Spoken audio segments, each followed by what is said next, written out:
Welcome back to the channel, everyone. It's good to have you all here, and I hope you're all doing okay. For anyone new to the channel, first of all, welcome. I'm Cal. I'm here to educate you all on your basic legal rights, which no one else seems to be doing right now. And today we're talking about child maintenance. How much will you pay or receive on separation? Let's get straight into it. So over 2.5 million children in the UK are living in separated families, and in more than half of those cases, the receiving parent is not getting the full child maintenance that they're actually owed. In truth, around 60% of child maintenance arrangements actually break down entirely because parents just aren't able to agree what's fair, That is the reality, because the truth is, for those of you who may be facing this scenario, the official system can feel cold and complicated and totally unsympathetic when you're probably already under quite a lot of emotional strain. But once you understand how the rules work, which I'll teach you in this short video, you'll be able to make a calm financial decision and avoid unnecessary arguments or nasty surprises down the line. So guys, if you're watching this while thinking about preparing for potential separation, you'll be able to make a calm, confident financial decision and avoid unnecessary arguments or nasty surprises further down the line. So if you're watching this while thinking about or preparing for a potential separation from your partner,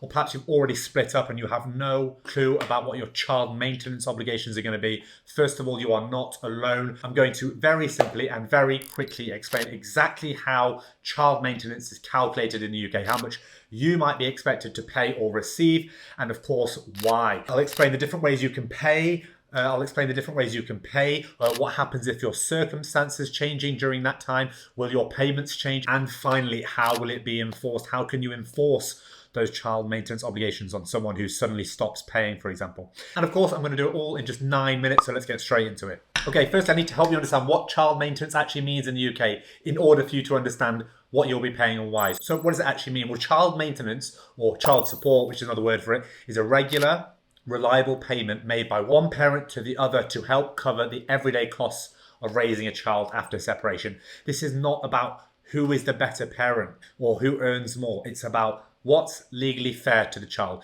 Because in the eyes of the law, both parents remain financially responsible regardless of custody arrangements, or living arrangements or past dramas. You need to understand that fact. Okay, so how do they actually work out how much you'll need to pay? Well, I'm not going to make you all wait until the end for the final answer. The truth is this. The truth is maintenance is calculated based on your gross income, how many kids you are supporting, and how much time they spend with you. But you will need to understand how those factors influence your payments, so please do listen closely.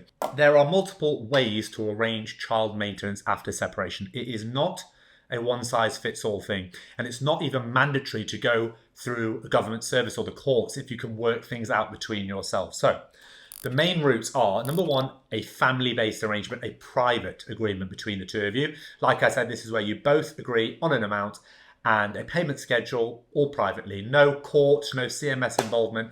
And then the second route you can take is via the CMS, the Child Maintenance Service. This is the official government formula, probably why you're all here. And that service can calculate the payment for you and help enforce it as well.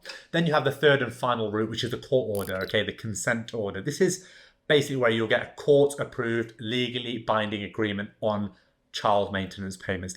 Now these are usually following divorce as part of a divorce settlement. That's commonly where you'll see these court orders, or in specific situations as well. For example, like one parent's a really high earner, or one parent is working abroad, for example. Now, we'll talk more about why you might choose one route over the other a bit later, but for most people asking how much will I actually pay, they're probably referring to the second option, the CMS calculation, the official formula. So let's focus on that first so that you can calculate what your payments might be and why. Now, quick one, guys, before I begin, I'll never ever ask you at any point to hit my subscribe button. Only that you give me the opportunity to earn it from you with the content I've made. So if at any point during this video you feel like you've liked or learned or taken anything of value from it, then please feel free to do that. Okay, so how does the CMS actually work out what you pay? Well, it starts with your gross weekly income.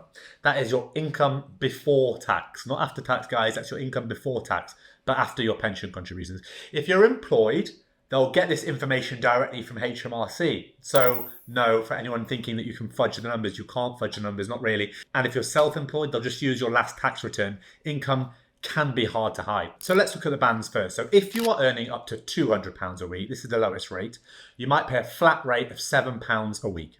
If you're in between £200 and £800, you're in what's called the basic rate, which I will explain in a second.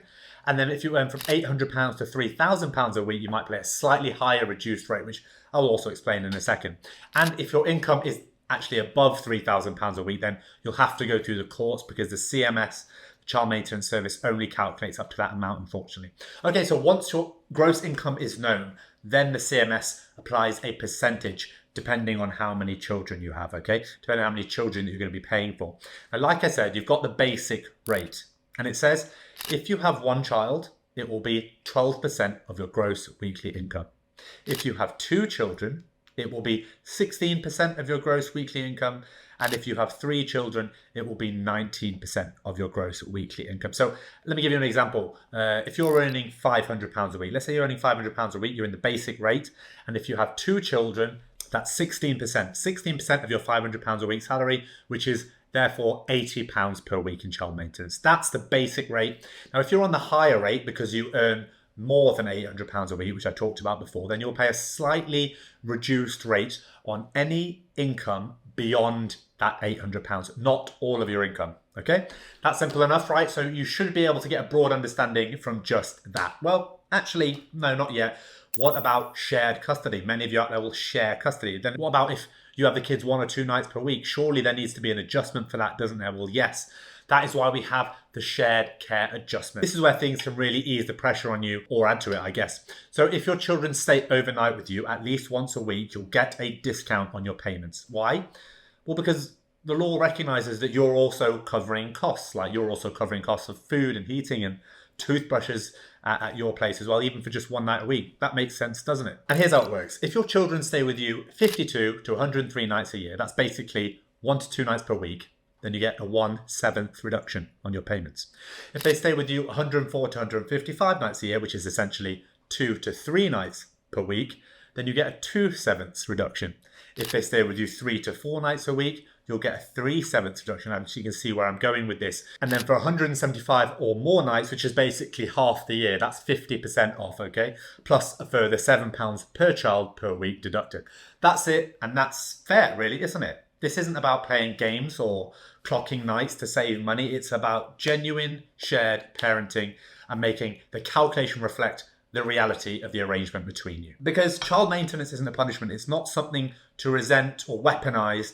It's about making sure your child still has stability and basic essentials. And if you're the one receiving the payments, remember, the paying parent still matters in your child's life. Being flexible, being fair, being transparent can seriously reduce the stress on both sides. But look, I'm not here to lecture you on family matters. That's not my place. That's not my business. I just want to explain the legal realities of separation to you. Now, though, we need to look at a very important section quickly, which I know many of you are thinking about or dealing with now, which is changes of circumstance. What about if your circumstances change over time? For example, what if my income changes? What if my ex suddenly stops paying? What if I think the calculation is unfair at any point? Well, the CMS, the Child Maintenance Service, allows you to report changes in circumstances at any time, like a new job or a redundancy if you've been made redundant, or changes in your overnight care schedule. And the CMS should make an adjustment if the change meets certain criteria. Let's say, for example, your income drops by 25%. That might be one of their criteria. Also, what about enforcement? Enforcement is important. What about if payments are missed or cancelled, or someone just refuses to pay you? What about if your partner suddenly stops paying? How can you enforce the agreement? Well, again, the CMS can also do that for you. They can do enforcement. If payments are missed, they can take money directly from the wages or even court action in serious cases. But no one wants to get that far, which is why understanding how it all works is super, super important. Now, before we finish, I'll be very irresponsible of me not to give you some very important truths and realities about the process. Please do not skip this. So number one, it can feel really unfair, even punitive. Many parents say that the Child Maintenance Service can seem arbitrary, making you pay regardless of your ability to do so, or they don't fully consider the full context of the situation. Number two, Missing or partial income can haunt you. Some parents report paying too much or not getting reviewed promptly when their earnings drop slightly. I've heard that the CMS won't even review your payments unless your wages drop by like a big amount, like 25%, which is very rare. Number 3, enforcement isn't always strong enough. Despite the power that the CMS have to deduct wages or freeze bank accounts that they claim to have, I've been told that the CMS does fail sometimes to enforce these things consistently. Bottom line, do not assume that the CMS is a neutral third-party savior. It can feel really one-sided and inflexible, and they are not always consistent. That is the truth that you need to know. But enough of the miserable stuff. Let's just sum up a final answer for you very quickly. Child maintenance is based on your gross income and how many kids you have and how much time they spend with you. Those are the 3 things. That is the final answer. Look, guys, I really want to hear from you on this topic. I want to know your stories and your experiences with child maintenance payments. Which route did you go down? How did it go? Did anything go wrong? Do you have any legal tips? Do you have any tips for anyone else watching? Let's get a discussion going down in the comments, as always, so we can help each other. Remember, this content is educational. It is not legal advice. It is not a substitute for personalized legal advice. That's it. I'll see you in the next video.